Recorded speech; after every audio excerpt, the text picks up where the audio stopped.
Martial peak C21 मैं आपको 3 चालें दूंगा। मैं पिछला अध्याय अगला अध्याय। वे खूनी घाव स्वाभाविक रूप से फूल पैटर्न वाली मकड़ी के साथ लड़ाई से आए थे। उस समय उनके पास उनका इलाज करने के लिए पर्याप्त समय नहीं था, क्योंकि उन्हें एक डॉक्टर को देखने के लिए छोटे लड़के को वापस गांव लाना था और फिर वह थकावट से गिर गया था और बच्चे के सुरक्षित होने के बारे में जानकर तुरंत सो गया। कायांग अगली सुबह तक बिना जागे सो चुकी थी, और जब उसने देखा कि छोटा लड़का जाग रहा है और ठीक है, तो कायांग जल्दी से संप्रदाय में वापस आ गया था। जब वह पास गया तो उसने देखा कि उसके घर के आसपास लोगों का हुजूम है। वे सभी मशालें लिए हुए थे और ऐसा लग रहा था कि वे उसके घर को जलाने जा रहे हैं। लेकिन वह इसकी अनुमति कैसे दे सकता था? स्वाभाविक रूप से वह जाता और पूछता कि वे ऐसा क्यों कर रहे हैं, लेकिन उसने यह उम्मीद नहीं की थी कि यह सुमु ही होगा जो परेशानी की तलाश में आया था। जैसे ही घर का मालिक प्रकट हुआ, सुम्यू, जो इसे जलाने का इरादा रखता था, ने जरा भी दोषी महसूस नहीं किया। इसके बजाय उसने उत्साहित महसूस किया और कायांग की ओर इशारा किया। कायांग, तुम यह कहने की हिम्मत मत करो कि इस युवा गुरु ने तुम्हें मौका नहीं दिया। तो अगर आप ही करेंगे, एक पल इंतजार करें। कायांग ने उसे रोकने के लिए अपना हाथ उठाया और फिर इत्मीनान से अपनी झोपड़ी में प्रवेश किया। अरे, जैसे ही उसके शब्द आधे रुके, सुम्यू को लगा जैसे उसने एक मक्खी खाली हो, जो गोबर के ढेर के सामने आना पसंद करते थे। वह बेहद असहज महसूस कर रहा था। मास्टर सू, यह व्यक्ति एक भी चेहरा नहीं देता है। किसी ने सुमू के लिए न्याय की गुहार लगाई। स्नेही सुमू ने कहा, बाद में उसे बेरहमी से मारने में मेरी मदद करें, क्योंकि मैंने सुना है कि यह बगवा कभी आत्मसमर्पण नहीं करता है। इसलिए अपने हमलों के साथ नर्म होने की जरूरत नहीं है। आज मुझे उसे इस युवा गुरु को ठेस पहुंचाने के परिणाम के बारे में बताना चाहिए। हाँ, जब वह अपनी झोपड़ी में दाखिल हुआ तो कायांग ने बैग को अपनी पीठ पर से उतार दिया। इस बैग के अंदर जड़ी बूटियां थीं, पहाड़ पर बिताए 3 दिनों से उसकी कीमती फसल। अगर उन्होंने पहले उनकी सुरक्षा नहीं की तो उनके दिल को आराम नहीं होगा। जब उसने बैग को सुरक्षित रूप से दूर रखा तो कायांग अपनी झोपड़ी से बाहर निकली और गंभीर चेहरे के साथ सुमू से कहा, तुम मुझे क्या बताना चाहते थे? सुमू ने उसकी ओर देखा, उसके चेहरे पर घृणा की एक तस्वीर थी। उसका चेहरा कड़वाहट से भरा हुआ था, जैसे वह एक और खून थूकने वाला हो। इससे पहले कि वह अपनी पूरी तरह से पूर्वाभ्यास की गई पंक्तियों को कह पाता, कायांग ने उसे बाधित कर दिया था। लेकिन अब जब कायांग ने उससे पूछा था कि वह क्या कहना चाहता है, तो वह इंतजार नहीं कर सका और चिल्लाया, कायांग, क्या तुम यह कहने की हिम्मत नहीं करते कि उसके युवा गुरु ने तुम्हें मौका नहीं दिया? इसलिए जब तक आप उपस्थित सभी साथी शिष्यों के सामने मेरे लिए घुटने टेकने और मुझे अपना दादा कहने को तैयार हैं, मैं आपकी जान बख्श दूंगा। या फिर हम्फ। संदेश बहुत स्पष्ट था, स्पष्ट रूप से अनकही धमकी का अर्थ था। जब उसने काम पूरा किया तो सुमू का चेहरा बदला लेने की उसकी इच्छा से भर गया। यह वास्तव में दिखाता है कि वह कायांग के बारे में कैसा महसूस करता है। धीरे धीरे कायांग ने अपना सिर हिलाया, दुखी होकर उसने सुमू की ओर देखा। क्या? सुमू अनिश्चित था, क्योंकि कायांग का चेहरा शांत और शांत था। इसने उसे कुछ बेचैन कर दिया, क्योंकि उसके साथ ब्लैक प्लम विलेज में पहले भी उसके साथ खेला गया था। वह अभी भी अनुभव से थोड़ा आहत था। एनफिलियल, कायांग ने आह भरी। भीड़ स्तब्ध रह गई, सुम्यू दंग रह गई। वे सब सोच रहे थे कि यह कैसे अविवाहित था। आपका क्या मतलब है? सुम्यू ने शातिर तरीके से पूछा। स्पष्ट नहीं है, चलो मैं तुम्हें सिखाता हूँ। अच्छे इरादे के साथ कायांग ने गंभीरता से कहा, मैं आपसे पूछता हूँ, क्या आपके पास काई टॉवर में बुजुर्ग हैं? मैं, ऐसा लगता है कि आपके पास वास्तव में आंखें हैं। इससे सुमू की पूंछ आसमान की ओर उठ गई। कायांग मुस्कुराया, क्योंकि यह वैसा ही था जैसा उसने अनुमान लगाया था। सुमू के पास उसका समर्थन करने वाला कोई था। नहीं तो वह इतनी बेशर्मी से अपना घर जलाने की हिम्मत कैसे कर सकता था? आपके बड़े के पास मेन गेट के भीतर थोड़ी सी भी शक्ति नहीं होनी चाहिए? कायांग ने फिर पूछा। वह एक बुजुर्ग है, सुमू ने सूंघ लिया। मेरी एक बड़ी बहन भी है जो एक प्रमुख शिष्या है। जब तक वह इसके लिए चाहेगी, एक उंगली आपको मार सकती है। कायांग समझ गए, उन्हें सुमू के चरित्र के अंदर और बाहर के बारे में सामान्य समझ थी। अपनी पीठ थपथपाते हुए उन्होंने कहा, यह सही है तो बेदाग। क्या सही है या गलत? सुम्यू गुस्से में था। उसे कायांग ने घेरे में खींच लिया था और अब उसका दिमाग गड़बड़ा गया था। और वह अभी भी नहीं जानता था कि उसका क्या मतलब है। मैं, इतना आसान मामला और फिर भी आप अभी भी नहीं समझते हैं। आपका दिमाग कैसे विकसित हुआ है? उसकी भौहें सिकुड़ती हुई कायांग ने सुमू को दयनीय रूप से देखा और धैर्यपूर्वक समझाया, तुम्हारी बड़ी बहन की स्थिति के साथ वह मेरी वरिष्ठ होगी। अगर मैं तुम्हें सच में बुलाऊं तो तुम्हारी बड़ी बहन तुम्हें कैसे बुलाएगी? तो वह बुजुर्ग आपको क्या बुलाएगा? एनफिलियल, कितना बेदाग। अगर मैं वह बड़ा होता तो मैं तुम्हें बेसहारा ड्रैगन स्ट्रीम में बंद कर देता, ताकि इस जीवन में आप इसे छोड़ने का सपना भी न देख सकें। सुमू का पूरा शरीर कांप उठा और उसका चेहरा पीला पड़ गया। Destitute dragon stream sky tower का एक ऐसा क्षेत्र है जो पूरे स्कूल में सबसे भयावह जगह थी। स्कूल की स्थापना के सैकड़ों वर्षों में कोई भी शिष्य जो नियमों को तोड़ता हुआ या जघन्य अपराध करता पाया गया, उसे उस क्षेत्र में फेंक दिया गया और फिर कभी नहीं देखा गया। जब तक आपको बेसहारा ड्रैगन स्ट्रीम में फेंका गया, तब तक आप एक मरे हुए आदमी थे। निराश्रित ड्रैगन स्ट्रीम, ये 3 शब्द हजारों मील के आसपास प्रसिद्ध थे। इसकी बदनामी दूर दूर तक फैली हुई थी। सुमू कायांग से नहीं डरता था, हालांकि उन 3 शब्दों ने उसकी आत्मा में भय पैदा कर दिया था। मैं, जिन लोगों को सुमू अपने साथ लाया था, उनमें से एक ने महसूस किया कि सुम्यू के साथ कुछ गड़बड़ है और जल्दी से कहा, मास्टर सू, इस बगवा का मुंह बहुत तेज है, जिससे उसे यह आत्मविश्वास मिल गया है। आज हम जिस कारण से आए हैं, वह आपके गुस्से को बाहर निकालने में आपकी मदद करने के लिए है। अपने होश में आने के बाद सुमू अपनी शर्मिंदगी को छिपाने के लिए गुस्से से चिल्लाया, कायांग, बकवास के बारे में बात मत करो। यदि आप घुटने टेककर क्षमा नहीं मांगेंगे तो यह युवा गुरु आपसे कामना करेगा कि आप इस जीवन में कभी पैदा न हो। उद्धरण चिन्ह। उसकी आंखें ठंडी चमक रही थीं। कायांग ने अपनी मुट्ठियां पकड़ी। शिष्य सू, तुम क्यों नहीं आते और मेरे साथ कुछ वार करते? सुम्यू ने अवमानना जवाब दिया, मैं चाहूंगा, दुर्भाग्य से आप उम्मीदों पर खरे नहीं उतरे। आप योग्य नहीं हैं। यह गुरु स्वभाव से 9वें चरण में है। यह सुनकर कायांग समझ गई। मेन गेट नियम कहता है कि यदि आप अन्य शिष्यों को चुनौती देना चाहते हैं तो स्तर का अंतर 3 स्तरों से अधिक नहीं होना चाहिए। सुम्यू वास्तव में कायांग से मुकाबला नहीं कर सका, उनके स्तर का अंतर बहुत बड़ा था। यही कारण था कि सुम्यू लोगों को अपने साथ ले आया था, वे यहाँ सिर्फ शो देखने के लिए नहीं थे। घृणा से भरे चेहरे के साथ एक ठंडी मुस्कान के साथ सूमू ने काई यांग की ओर अपना सिर झुकाया। सब लोग, यह यांग शिष्य स्वभाव के तीसरे चरण में पहुंच गया है। तो यहाँ कौन सा भाई स्वेच्छा से उससे लड़ने के लिए तैयार है? टेम्पर्ड बॉडी थर्ड स्टेज, क्या हाई स्टेज है? हर कोई हंसी में दहाड़ रहा था क्योंकि उनमें से कोई भी काई यांग से पहले प्रवेश नहीं किया था। फिर भी उनमें से कौन उससे ऊंचा नहीं था? मुझे मास्टर सू की अनुमति दें क्योंकि मेरी साधना सीमा के भीतर है। हालांकि मैं केवल तड़के शरीर के 5वें चरण में हूँ। शिष्य काई यांग को संतुष्ट करने के लिए यह पर्याप्त होना चाहिए। एक शिष्य ने भीड़ में चलते हुए और काई यांग को तिरस्कार से देखते हुए कहा। काई यांग ने हंसते हुए उसकी ओर देखा। उनकी जानकारी पहले से ही पुरानी थी। अगर यह 5 दिन पहले होता तो वह वास्तव में तड़के शरीर के तीसरे चरण में होता, लेकिन अब वही कहानी है। लेकिन निश्चित रूप से इस प्रकार की चीजें काई यांग प्रचारित नहीं करेगी। 5 दिनों में 2 चरणों को आगे बढ़ाना, यह गति बहुत अजीब थी। ऐसी राक्षसी चीज केवल अवांछित ध्यान आकर्षित करेगी। सूमू के साथ आए एक व्यक्ति ने कहा, यांग शिष्य, मुझे झाओहू कहा जाता है। आपको याद होगा कि वह कौन था जिसने आज आपको हरा दिया? मैंने इसे याद किया है, काई यांग ने गंभीरता से उत्तर दिया। ऐसा लगता है कि झाओहू जानबूझकर काई यांग को सूमू का चेहरा देने की कोशिश कर रहा था। काई यांग का सामना करने के लिए चलते हुए उन्होंने अतिरंजित रूप से अपनी उंगलियां लहराईं। यांग शिष्य, आपको यह कहने की अनुमति नहीं देने के लिए कि मैंने आपको चेहरा नहीं दिया, मैं आपको 3 चाल की अनुमति दूंगा। जब तक आप मुझसे एक कदम भी बढ़ा सकते हैं, यह आपकी जीत होगी। यदि नहीं, तो कृपया इस शिष्य के प्रहारों को निर्मम न समझें। उकसावे के इस कृत्य में अवमानना लाल फल था। सूमू के लिए, जो यह देख रहा था, उसके दिल की धड़कन प्रत्याशा में तेज हो गई। यह बच्चा झाओहू, वह वास्तव में दूसरों को पूरी तरह से अपमानित करना जानता था। उनके शब्दों का चुनाव बुरा नहीं था। हालांकि टेम्पर्ड बॉडी थर्ड स्टेज और टेम्पर्ड बॉडी 5वें स्टेज के बीच का अंतर केवल 2 चरणों का था। प्रत्येक चरण के बीच एक बड़ा अंतर था। इन 2 चरणों के बीच में एक नदी जितनी बड़ी खाई थी जो उन्हें अलग करती थी। और इन निम्न स्तर के अभ्यासियों के लिए स्वर्ग और पृथ्वी की तरह दोनों की तुलना करते समय जो शक्ति जारी की जा सकती थी, वह पूरी तरह से अलग स्तरों पर थी। यदि आपको कोई त्रुटि मिलती है, टूटी हुई कड़ियां, गैरमानक सामग्री आदि, तो कृपया हमें रिपोर्ट अध्याय बताएं ताकि हम इसे जल्द से जल्द ठीक कर सकें। पिछला अध्याय, अगला अध्याय। रिपोर्ट अध्याय। सर्वाधिकार कॉपीराइट नोवेल फल कॉम। सर्वाधिकार सुरक्षित। संपर्क सेवा की शर्तें site map Marshall peak. C22 पूरी तरह से पराजित। पिछला अध्याय, अगला अध्याय। ओह, वैसे वायुमंडलीय भावना, वायुमंडलीय ऊर्जा अब कोई मतलब नहीं था, इसलिए हमने इसे बदल दिया। इसके अलावा वर्तमान में काई यांग बहुत खेदजनक स्थिति में थी। एक नज़र से आप देख सकते हैं कि उसने किसी प्रकार के क्लेश का अनुभव किया था। उसके पास लड़ने के लिए कितनी ताकत बची थी। इसके अलावा वह शुरू में बहुत पतला और कुपोषित था, आसानी से दूसरों को उसे नीचा दिखाने की अनुमति देता था। व्यवहारिक रूप से उपस्थित सभी लोगों का मानना कि काई यांग आज आपदा से नहीं बच पाएंगे। यहाँ तक जिया निंगचांग, जो पास के एक पेड़ में स्थित थी, ने भी ऐसा ही महसूस किया। जिया निंगचांग डार्क हॉल की शिष्या बन गई थी, एक बार फिर काई यांग की लड़ाई के परिणाम को रिकॉर्ड करने आई थी। यह कैसे अनुमति है? मैं अपने साथी शिष्य को वंचित नहीं होने दे सकता, काई यांग ने थोड़ा झिझकते हुए पूछा। चिंता करने की कोई बात नहीं है, झाओहू पर जोर दिया। जब से मैं एक शिष्य बना हूं, आपको इन 3 चालों की अनुमति देना कुछ ऐसा है जो मुझे करना चाहिए। हाँ, ठीक है फिर, काई यांग ने कुछ अनिच्छुक दिखते हुए उत्तर दिया। चूंकि झाओ शिष्य ने ऐसा कहा है, तो यह वरिष्ठ असभ्य नहीं होगा। जो है सामने रखो, झाओहू जोर से चिल्लाया, जबकि उसने खुद को स्थिर किया और अपने दोनों पैरों को जमीन पर मजबूती से टिका दिया। उसके शरीर की मांसपेशियां उभरी हुई थीं और उसकी नीली नसें उसके पूरे शरीर से बाहर निकल आई थीं। दूसरी तरफ काई यांग कदम दर कदम आगे बढ़ी, उसके पतले हाथ और पैर तनावग्रस्त हो गए। झाओहू ने आंतरिक रूप से उपहास किया और सोचा, तुम्हारी कमजोर काया के साथ मुझसे केवल एक सांस और मैं तुम्हें उड़ा पाऊंगा। तो आप कौन सी ताकत प्रकट कर सकते हैं? इत्मीनान से आगे बढ़ते हुए काई यांग झाओहू तक चला गया। उसने अपनी मुट्ठी ऊपर की, धीरे से उसे अपने सामने लहराया। मुस्कुराते हुए उन्होंने चेतावनी दी, झाओ शिष्य, मैं वरिष्ठ अब वास्तव में तुम्हें मारूंगा। तब आओ। जैसे ही वे शब्द निकले, काई यांग की मुट्ठी पहले ही निकल चुकी थी। झाओहू के पेट में दाहिनी ओर प्रहार करना, टकराना। वह आवाज सुनाई दी। हालांकि उपस्थित लोगों में से किसी ने भी काई यांग की हरकत नहीं देखी। वह मुट्ठी जिसने झाओहू को अजीब तरह से मारा। जैसे ही उसका चेहरा पीला पड़ गया, झाओहू अपने पेट को पकड़कर कुछ भी नहीं रोक सका और उसे कुछ कदम पीछे हटना पड़ा। टकराना। दूसरी मुट्ठी उसके ठीक होने से पहले ही आ चुकी थी। यह एक बार फिर उनके पेट पर लगा। झाओहू अपने पेट को पकड़कर झुक गया, क्योंकि उसने महसूस किया कि उसके पेट का एसिड ऊपर उठ रहा है। काई यांग ने लात मारी और झाओहू की ठुड्डी पर प्रहार किया। वह जमीन पर गिरने से पहले एक बार रोया, गतिहीन। वह जीता। एक महान सन्नाटा छा गया। यह इतना शांत था कि आप एक पिन ड्रॉप भी सुन सकते थे। एक एक करके सभी ने काई यांग की ओर देखा। उनके चेहरे पर आघात स्पष्ट था। सूमू की आंखें विशेष रूप से चौड़ी, इतनी चौड़ी थी कि ऐसा लग रहा था कि वे अपनी जेब से गिरने वाली हैं। 2 घूंसे, एक किक बस झाओहू को भेजने के लिए थी, जो 5वें चरण में गुस्से में था, उड़ रहा था। फूके, क्या यह वास्तव में उस व्यक्ति की ताकत है जो तड़के शरीर के तीसरे चरण में है? हालांकि लड़ाई की शुरुआत से अंत तक झाओहू ने जवाबी कार्रवाई नहीं की। यह शक्ति बहुत अधिक थी। एक व्यक्ति जिसका वजन लगभग 100 पाउंड था, वह इतनी जोर से मारा गया कि वह कुछ फीट बाहर उड़ गया। यदि आपने कुछ गंभीर प्रयास नहीं किया, तो यह कैसे हो सकता है? उल्लेख नहीं है कि गति अद्वितीय थी। एक पल झाओहू अहंकार से मुस्कुरा रहा था और अगले ही पल वह बेहोश हो गया था। उन्हें उस लड़ाई पर विश्वास नहीं हो रहा था जो उनकी आंखों के सामने हुई थी। जिया निंगचांग का उल्लेख नहीं है, जो पेड़ पर बैठा था और उसे लड़ाई को रिकॉर्ड करने की आवश्यकता थी। अपनी छोटी सी किताब में यह स्पष्ट रूप से कहा गया कि काई यांग ने लड़ाई जीती। पिछले 2 वर्षों में वह 147 लड़ाइयों में रहा था और उन सभी को हार चुका था।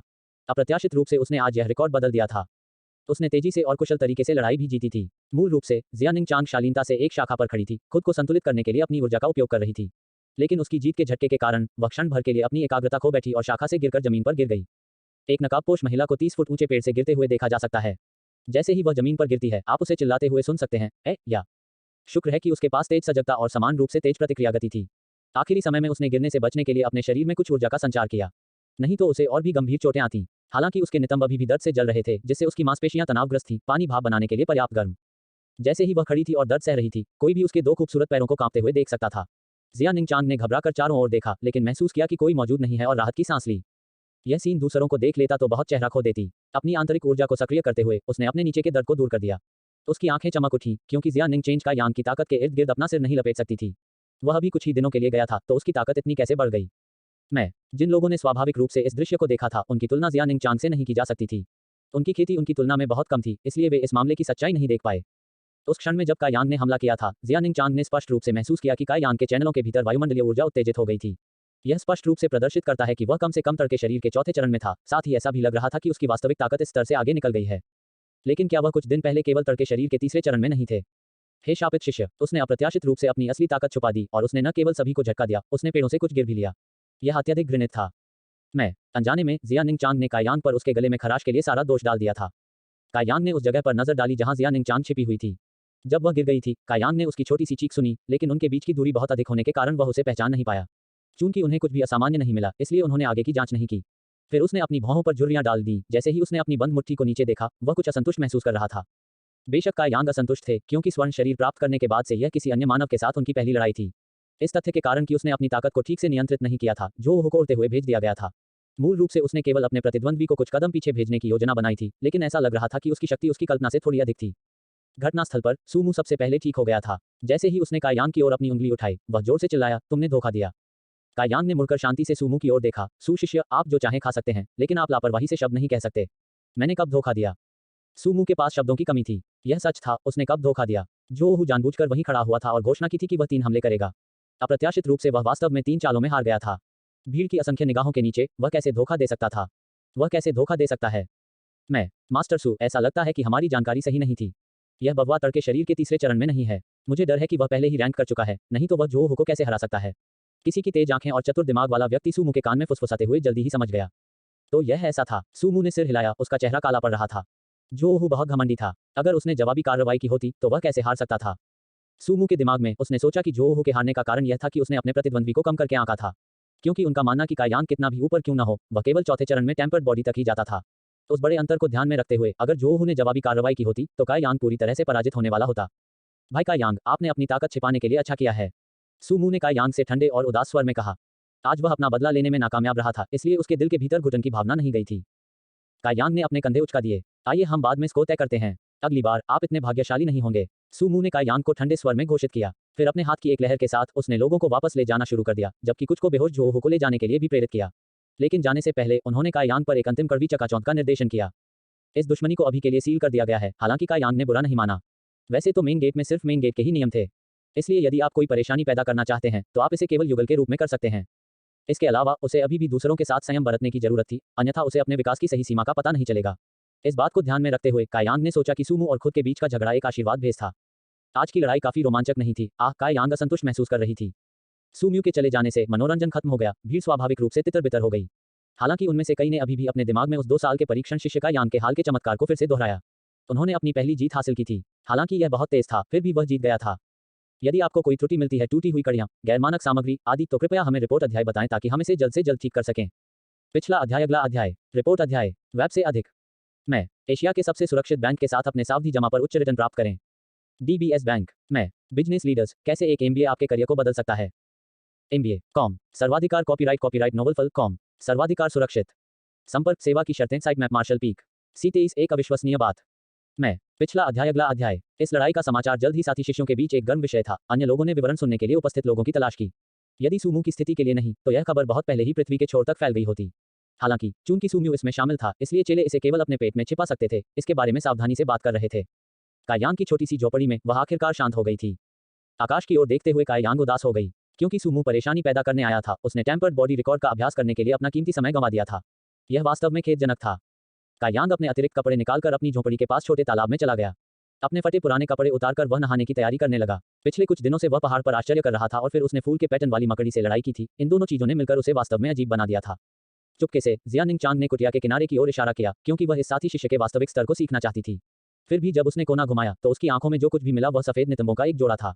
कायांग पहले से ही पूरी तरह से नग्न हो चुकी थी, कपड़ों की एक सिलाई नहीं बची थी और वह पानी में गोता लगाने की स्थिति में था। जिया निंगचान का छोटा चेहरा तुरंत एक चमकदार लाल रंग का हो गया। हालांकि उसकी खेती बहुत ऊंची थी, फिर भी वह एक निर्दोष महिला थी। नितंबों का जिक्र तक नहीं, उसने एक नर की जांघ भी नहीं देखी थी। वह इस दृश्य को कैसे सह सकती थी? बहुत उत्तेजक। जिया निंगचान का दिल गलत तरीके से धड़कने लगा था और वो जल्दी से छिप गई। कैसे? वह आज, उनका यह भाग्य क्यों था? उस दयनीय लड़की के चेहरे से आंसू बह निकले, उसके रहस्य का पता लगाने का समय नहीं था। अपने पैर पर मुहर लगाते हुए वह एक फ्लैश में गायब हो गई। वह बदबूदार शिष्य, शिक्षकों द्वारा आयोजित की जाने वाली प्रवेश परीक्षाएं बहुत ढीली थीं। चेले दिन के उजाले में पूरी तरह से नग्न होकर कपड़े उतारना भी बेशर्म है। बहुत बेशर्म। तालाब में कायांग अपने शरीर को धो रही थी और उसका निरीक्षण कर रही थी।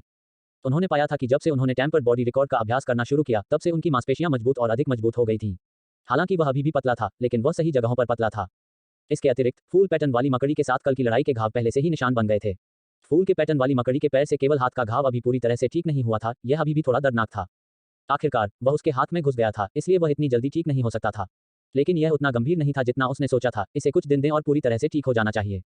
मकड़ी के साथ उस जीवन और मृत्यु की लड़ाई के बारे में सोचकर कायांग उत्साहित हो गया। न जाने क्यों, वह जितनी खतरनाक स्थिति में था उतना ही उत्साही और उत्साहित होता गया। उनके पास अप्रत्याशित रूप से इस प्रकार का चरित्र था। क्या वे अनजाने में एक मर्दवादी थे और 10 साल से कुछ अधिक जीवित रहने के बाद वह अचानक जाग गए थे? जब उसने यह सोचा तो उसने तुरंत एक बड़ी सांस ली और तालाब में डूब गया, थोड़ी देर के लिए फिर से उभरना नहीं। हालांकि उसे पूरा करने के लिए बहुत सी चीजें थीं, फिर भी कायांग स्नान करने चली गई। कपड़े पहनने के बाद उन्होंने झाड़ू लगाना शुरू कर दिया। आखिरकार स्काई टावर में यह उसका नियत कार्य था, और चूंकि उसे यह काम सौंपा गया था, इसलिए उसे अपनी पूरी क्षमता से इसे पूरा करना होगा। झाड़ू लगाते समय कायांग ने स्पष्ट रूप से महसूस किया कि उनके साथी शिष्यों की निगाहें अजीब थीं। वे संदेह से भरे हुए थे, क्योंकि वे वही थे जिन्होंने सुबह उसके योद्धा को देखा था। उन्हें समझ में नहीं आया कि कायांग जोहो को बेहोश क्यों कर पाया। कायांग ने शांति और ईमानदारी से अपना काम जारी रखा। कायांग अपनी सफाई पूरी करके अपनी लकड़ी की झोपड़ी में लौट आया और अपना बैग खोला। भीतर से उसने थरी लीव कैस, स्पिरिट फ्लावर और डेड जेडी ट्री ग्रास को बाहर रखते हुए और अन्य अतिरिक्त जड़ी बूटियों को वापस बैग में रखते हुए अपने द्वारा एकत्र की गई जड़ी बूटियों को बाहर निकाला। ये अतिरिक्त जड़ी बूटियां कायांग के लिए पूरी तरह से बेकार थीं, लेकिन वह कुछ योगदान बिंदुओं के लिए उन्हें कंट्रीब्यूशन हॉल में बेच सकते हैं। जड़ी बूटियों को लपेटकर वह रुकने से पहले निकलने लगा। फिर से सोचते हुए वह वापस गया और अपने कपड़े बदले। अपने फटे खून से सने कपड़े पहनकर उसने फिर से जाने से पहले अपना चेहरा भी थोड़ा गंदा कर लिया। कंट्रीब्यूशन हॉल में कोषाध्यक्ष मेंग चायदानी पकड़े काउंटर के पीछे बैठे थे। चाय की चुस्की लेते हुए अपने पैरों को पार करते हुए उन्होंने खुशी से एक धुन बजाई। हॉल के प्रवेश द्वार पर अचानक एक मानव आकृति देखी जा सकती थी। बूढ़े आदमी मेंग ने देखने के लिए बोरियत से अपना सिर उठाया, और जैसे ही वह उस बदवा को डांटने ही वाला था जिसने यहां आने की हिम्मत की, उसकी आंखें चौड़ी हो गईं। इसलिए सुबह सुबह किसी ने उसकी शांति भंग करने की हिम्मत की। फिर भी जब उसने देखा कि कायांग पस्त और थके हुए चल रहे थे, उसके फटे पुराने कपड़े, जिन्हें अब कपड़े नहीं माना जा सकता था, उनके 2 पैर स्पष्ट रूप से दिखाई दे रहे थे, और इसलिए उनके पैर के बाल भी थे। टीएल, हाँ, मैं उलझन में हूं जैसे आप हैं, पैर के बाल, ओ ओ। प्रवेश द्वार पर 2 महिला शिष्यों ने यह देखा और इस आवारा पर सदमे से चिल्लाई, जल्दी से पीछे हट गई। कोषाध्यक्ष मेंग का आत्मनियंत्रण कैसा था? पर्वत में प्रवेश करने के बाद फिर समुद्र में उतरकर वह धीर रहेगा। भले ही 10 शहरों का नरसंहार हुआ हो, फिर भी उसी क्षण उसने चाय के मुंह में पानी भर दिया। आप दृश्य की कल्पना कर सकते हैं। छोटी कायांग, तुम्हारी शक्ल में क्या है? बूढ़ा मेंग लगभग एक उन्माद में चला गया, जल्दी से खड़ा हो गया। गूंगा, उसने कायांग को देखा। काउंटर पर भागते हुए कायांग ने जवाब देने से पहले हवा का एक बड़ा घूंट लिया। मैं वापस आ गया हूं। कई कठिनाइयों का अनुभव किया है ना? कोषाध्यक्ष मेंग को कायांग पर दया आई। अभी कुछ दिन पहले जब वह अपने घर आया था तब भी वह स्वस्थ था, फिर भी काली हवा के पहाड़ों की एक ही यात्रा से वह ऐसा हो गया था। वह इंसान या भूत जैसा नहीं था, यह बहुत दुखद था। मैं खतरे में था। अपना सिर हिलाते हुए कायांग ने अब और शब्द बर्बाद नहीं किए। जल्दी से उसने अपना बैग खोला और जड़ी बूटियों की ओर इशारा किया। लेकिन मेरी फसल खराब नहीं थी। कोषाध्यक्ष मेंग, क्या कंट्रीब्यूशन हॉल इन जड़ी बूटियों को स्वीकार करेगा? जड़ी बूटियों को देखकर कोषाध्यक्ष मेंग की भौहें तन गईं। वे केवल सामान्य श्रेणी के निचले स्तर की जड़ी बूटियां थीं और व्यावहारिक रूप से उनका कोई मूल्य नहीं था। कंट्रीब्यूशन हॉल में ये जड़ी बूटियां बहुत अधिक मात्रा में थीं। अगर उन्होंने स्वीकार भी किया तो उन्हें रखने के लिए कोई जगह नहीं होगी। जैसे ही वह जड़ी बूटियों को अस्वीकार करने वाला था, कोषाध्यक्ष मेंग ने कायांग की आंखों में उम्मीद देखी और फिर उसकी पोशाक को देखा। यह देखकर उनका हृदय नर्म हो गया। ओह, हम स्वीकार करेंगे। हर 2 जड़ी बूटियों के लिए मैं आपको एक योगदान बिंदु दूंगा। ठीक है, तो कृपया उन्हें गिने। बिना सौदेबाजी के कायांग ने बैग को आगे बढ़ा दिया। कोषाध्यक्ष मेंग जड़ी बूटियों की संख्या गिनने गए। 32 जड़ी बूटियां थीं, कुल 16 योगदान बिंदु। तुरंत वह इसे अपनी खाता बही में दर्ज करने गया। आप पूरे 3 दिनों तक ब्लैक विंड माउंटेन में थे, फिर भी आपको केवल इतना ही मिला? कोषाध्यक्ष मेंग ने यथोचित पूछा। इसे प्राप्त करने में सक्षम होना अच्छा माना जाता है, कायांग ने ध्यान से चारों ओर देखते हुए कहा। यह बुरा नहीं है। कोषाध्यक्ष मेंग कायांग पर ठंडा पानी डालना सहन नहीं कर सका। आखिरकार वह उन कठिनाइयों के बारे में जानता था जिनका उसने सामना किया था। हालांकि इस बच्चे की स्वाभाविक योग्यता अच्छी नहीं थी, लेकिन वह मेहनत करने को तैयार था। आजकल इस तरह के मेहनती युवा कम ही देखने को मिलते हैं। यह बहुत शर्म की बात है, उनकी योग्यता इतनी खराब थी कि यह एक घातक कमी थी, क्योंकि इसे उन्हें कोई बड़ी उपलब्धि नहीं मिली। जब वह इस बारे में सोच रहा था, उसने देखा कि कैसे कायांग की आंखें चारों ओर घूम रही थीं और मदद नहीं कर सकती थी, लेकिन उसने उत्सुकता से पूछा, तुम क्या देख रहे हो? रहस्यमय तरीके से कियांग आगे झुक गया और धीमी आवाज में कहा, कोषाध्यक्ष मेंग, पहाड़ की इस यात्रा में मुझे लगता है कि मुझे कुछ अविश्वसनीय चीज मिली है। कायांग की सतर्कता देखकर कोषाध्यक्ष मेंग को भी लगा कि यह बात कुछ असामान्य है। वह और भी गंभीर हो गया और धीमी आवाज में बोला, क्या बात है? मुझे नहीं पता, मैं इसे आपको देखने के लिए वापस लाया हूँ। आप अनुभवी और जानकार हैं, इसलिए आपको निश्चित रूप से इसे पहचानने में सक्षम होना चाहिए। यह कहते हुए वह अपने बट को छूने के लिए गया और एक और बैग निकाला। उसने ध्यान से उसे काउंटर पर रख दिया। यदि आपको कोई त्रुटि मिलती है, टूटी हुई कड़ियाँ, गैरमानक सामग्री आदि, तो कृपया हमें रिपोर्ट अध्याय बताएं ताकि हम इसे जल्द से जल्द ठीक कर सकें।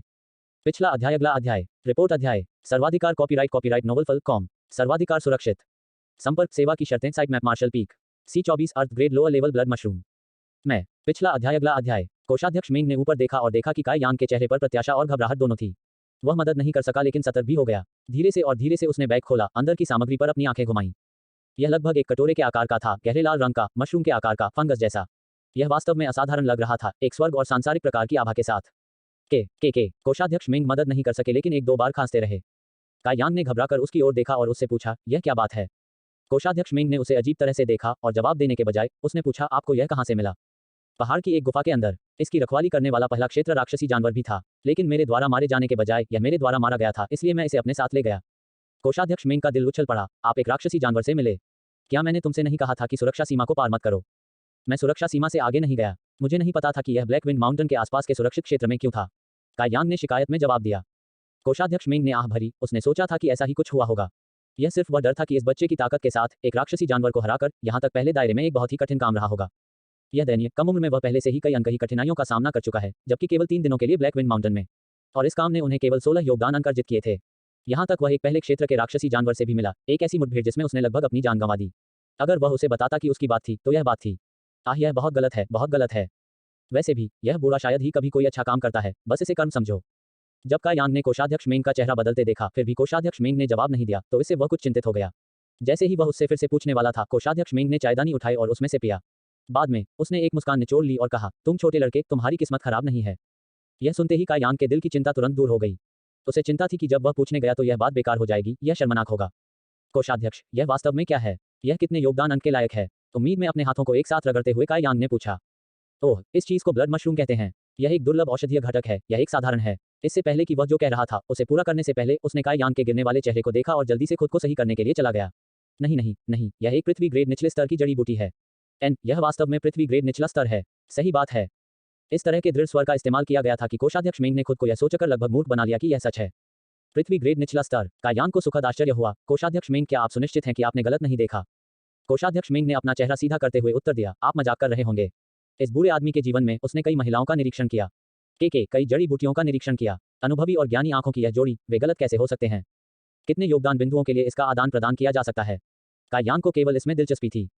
चलो इसे 20 बनाते हैं। यह बहुत कम है। काई यांग कुछ निराश था। भले ही इसके रैंक इतने ऊंचे नहीं थे, उन्होंने सोचा कि यह कम से कम इतना ऊंचा था कि इसे कम से कम 20 से 40 योगदान अंक के लायक बनाया जा सके। यह बहुत छोटा बच्चा नहीं है। कोषाध्यक्ष ने मन ही मन सोचा कि वह उसे पहले ही बहुत कुछ दे चुका है। फिर उन्होंने इसके लिए एक अच्छा कारण पाया। भले ही यह रक्त मशरूम जो आपको मिला वह एक पृथ्वी ग्रेड निचला स्तर की जड़ी बूटी है, यह बहुत छोटा है और इसकी उम्र उच्च नहीं है, इसलिए यह केवल 20 योगदान बिंदुओं के लायक है। उद्धरण चिन्ह। ओह, खंडन किए बिना उन्होंने स्वीकार किया, फिर 20 अंक हैं। अपना सिर हिलाते हुए कोषाध्यक्ष मिंग ने लेन देन को फिर से अपनी खाता बही में दर्ज कर लिया। पहाड़ों की यह यात्रा पहले ही 3 लीव कैश स्पिरिट फ्लावर और डेड जेडी ट्री ग्रास प्राप्त करने के उनके लक्ष्य को पूरा कर चुकी थी। इसके अलावा इसने उन्हें 36 योगदान अंक अर्जित किए थे। यदि उसने अपने पहले से प्राप्त अंक जोड़ दिए हैं तो उसके पास कुल 48 योगदान अंक हैं। काई यांग ने पल भर में खुद को अमीर और शक्तिशाली महसूस किया। यद्यपि पहाड़ों में इस यात्रा ने उन्हें जड़ी बूटियों से काफी योगदान अंक अर्जित किए, लेकिन इसमें देरी हुई और खेती करने के लिए कीमती समय बर्बाद हो गया। जड़ी बूटियों को खोजने के लिए उसे भाग्य की भी आवश्यकता थी और पूरी यात्रा ने उसे बहुत थका दिया था। काई यांग ने फैसला किया कि अंतिम उपाय के अलावा वह इसे फिर से नहीं करेंगे। वह योगदान अंक क्यों एकत्र कर रहा था, उसका कारण उसकी खेती में उसकी सहायता करना था। इन दो बातों के बीच, योगदान बिंदु और साधना, काई यांग अभी भी जानती थी कि कौन अधिक महत्वपूर्ण है। लालच के कारण उसने दृष्टि नहीं खोई। अब उन्होंने 3 लीव कैश स्पिरिट फ्लावर की एक अच्छी मात्रा में एकत्र किया है। उसने उनमें से लगभग 30-40 को गुफा में एकत्र कर लिया था। हालांकि वह जितनी मृत जेडी ट्री ग्रास इकट्ठा करने में कामयाब रहा था, वह बहुत कम थी। उनमें से उनके पास केवल 5-6 थे। यदि वह वास्तव में उनके साथ खेती करना चाहता है तो उसे कंट्रीब्यूशन हॉल में उनके लिए कुछ बिंदुओं का आदान प्रदान करना होगा। वह इसके लिए अच्छी तरह से तैयार था। मैं अपनी योजना को ध्यान में रखते हुए काई यांग ने कहा, कोषाध्यक्ष मिंग, कृपया मुझे 10 मृत जेडी ट्री ग्रास जड़ी बूटियां दें। बूढ़े आदमी मिंग ने काई यांग को देखा और सोचा कि उसे इन जड़ी बूटियों की आवश्यकता क्यों है। हालांकि उसने कोई प्रश्न नहीं पूछा। उन्होंने केवल बैठकर कहा, 10 साधारण ग्रेड निचले स्तर की जड़ी बूटियां, 10 योगदान बिंदु। क्या आप वाकई उन्हें चाहते हैं? संदेह में अपनी भौहें सिकोड़ते हुए काई यांग ने पूछा, यह सही नहीं है। क्या आपने यह नहीं कहा कि एक योगदान बिंदु के लिए 2 जड़ी बूटियों का आदान प्रदान करने की आवश्यकता है? खरीद मूल्य है, जबकि बिक्री मूल्य है। वे एक जैसे नहीं हैं। कोषाध्यक्ष मिंग की मुस्कान विशेष रूप से चौड़ी थी। एक व्यापारी का व्यवहार बाहर आ रहा था। गुस्से में काई यांग ने कोषाध्यक्ष मिंग की नाक की ओर इशारा किया, आप पूरी तरह से कम कीमत पर खरीदने और लाभ कमाने की कोशिश कर रहे हैं। लाभ कमाना, यह बहुत बेशर्म है। क्या आपने कुत्ते को अपना विवेक खाने दिया? अपना हाथ लहराते हुए बूढ़े मेंग ने उत्तर दिया, यह मैं नहीं हूं जो लाभ कमाना चाहता हूं, लेकिन ये मुख्य द्वार द्वारा निर्धारित मूल्य हैं। यह मेरे लिए असंबंधित है। कंट्रीब्यूशन हॉल के सभी मूल्य मेरे साथ असंबद्ध हैं। यह बूढ़ा केवल बेचने और खरीदने का प्रभारी है। आप कैसे सोचते हैं कि मुख्य द्वार आप सभी 3000 शिष्यों के लिए प्रदान करने में सक्षम है? कायांग दंग रह गई, क्योंकि उसके शब्दों में कुछ समझ थी। आखिर ये एक धंधा था। स्काई टावर से बिना किसी लाभ के मेन गेट के 3000 शिष्य कैसे जीवित रह सकते थे? यहाँ तक अगर किसी को संदेह था कि यह लाभ के लिए था, तो दिन के अंत में कोई भी आपको उन्हें खरीदने के लिए मजबूर नहीं कर रहा था। कोई आपको जबरदस्ती नहीं कर रहा था। फिर क्या आप अभी भी मृत जेडी ट्री ग्रास जड़ी बूटियां चाहते हैं? कायांग के चेहरे को दर्द से भरा देखकर कोषाध्यक्ष मेंग का मूड खराब हो गया। मुझे वह चाहिए, केयांग ने घोषणा की, क्योंकि उसने अपने दांत आपस में जकड़े हुए थे।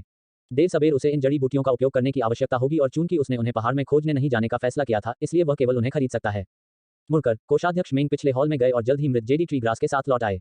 कायांग ने जड़ी बूटियों की संख्या गिना, जबकि कोषाध्यक्ष मेंग ने लेनदेन को नीचे दर्ज किया।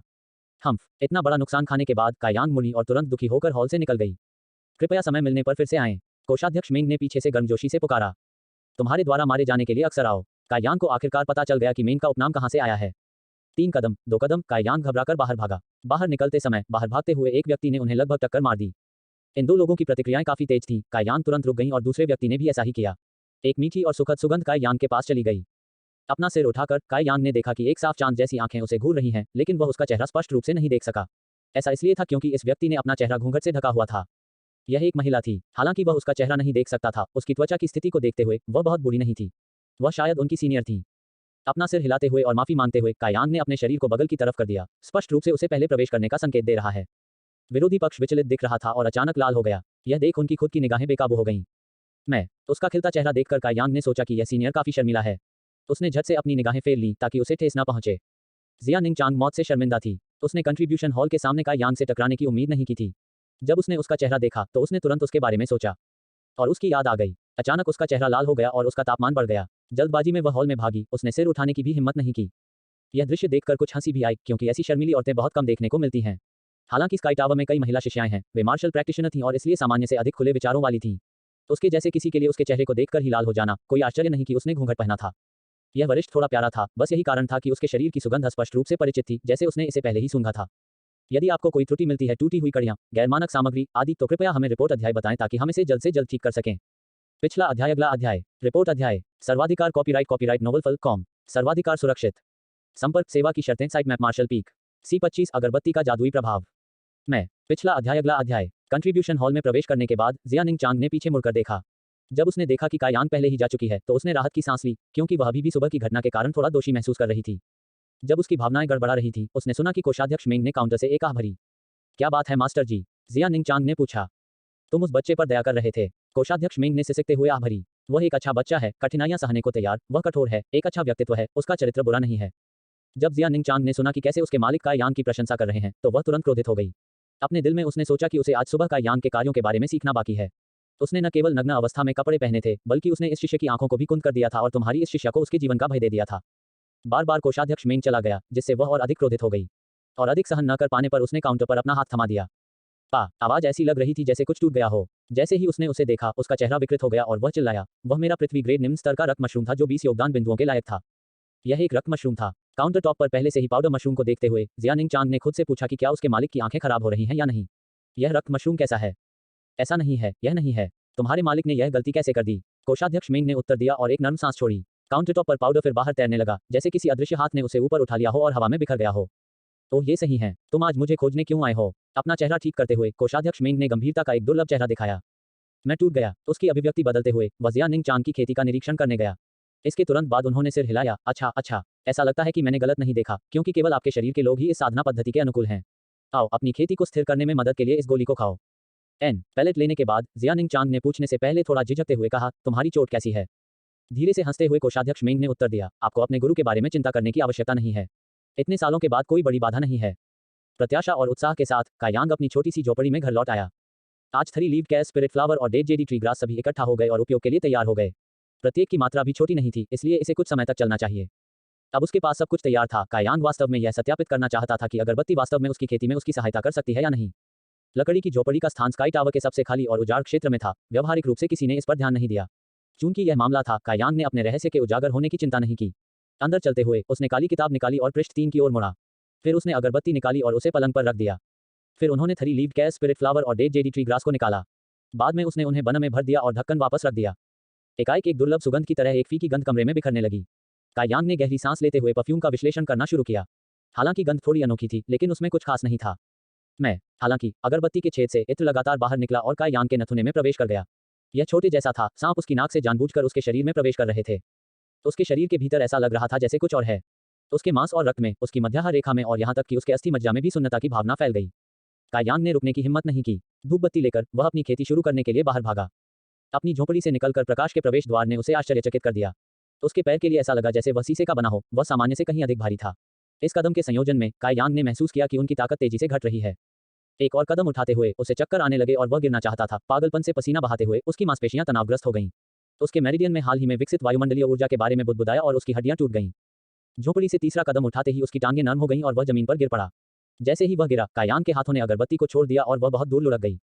उसके शरीर को सहारा देने वाले फर्श पर हाथ पहाड़ की तरह हलचल, वह सांस के लिए हौंफने लगा। कई गहरी सांसें लेने के साथ ही उनका सीना ऊपर नीचे हो गया, उनका शरीर अनियंत्रित रूप से हिलता रहा। उसके टेंडन, अंगों और हड्डियों का विस्तार और संकुचन हुआ, जिससे दर्द समय के साथ तेज होता गया। हालांकि कायांग दर्द से कराहना चाहता था, उसने अपना मुंह कसकर बंद रखा। उनकी वर्तमान स्थिति अत्यधिक थकावट में से एक थी, जिसे उन्होंने पहले कई बार अनुभव किया था। इस प्रकार कायांग इससे काफी परिचित थे। लेकिन वह अपनी झोपड़ी से केवल 3 कदम ही निकला था, तो उसने अपनी सारी ऊर्जा कैसे समाप्त कर दी। न केवल उसकी शारीरिक क्षमता समाप्त हो गई थी, बल्कि उसकी मानसिक शक्ति भी समाप्त हो गई थी। ऐसा लगा जैसे कई रातों से सोया ही नहीं था। उसकी आंखों में भी ठिठुरन महसूस होने लगी थी। इस बिंदु पर उसकी तीनों ऊर्जाएं सीमा तक समाप्त हो गई थीं और वह एक उंगली भी नहीं हिला सकता था। इस समय तक थ्री लीव्ड कैस, स्पिरिट फ्लावर और डेड जेडी ट्री ग्रास के दुष्प्रभाव कायांग के मस्तिष्क में प्रभावी होने लगे थे। इन 2 जड़ी बूटियों की विषाक्तता बहुत मजबूत नहीं थी। वे इतने कमजोर थे कि सामान्य लोग उनका आसानी से विरोध कर सकते थे, लेकिन शर्त यह थी कि वे स्वस्थ थे। कायांग को अपनी वर्तमान स्थिति के साथ प्रतिदिन सामना करने वाली कठिनाइयों को देखते हुए कायांग को उनका सामना करने में परेशानी हुई। उसे डर था कि अगरबत्ती के इत्र में सांस लेने से इस प्रकार की स्थिति उत्पन्न हुई है। हालांकि थ्री लीव्ड कैस, स्पिरिट फ्लावर और डेड जेडी ट्री ग्रास की विषाक्तता की परवाह किए बिना इस तरह के मजबूत दुष्प्रभाव कुछ ऐसे थे जो वे पैदा करने में असमर्थ थे।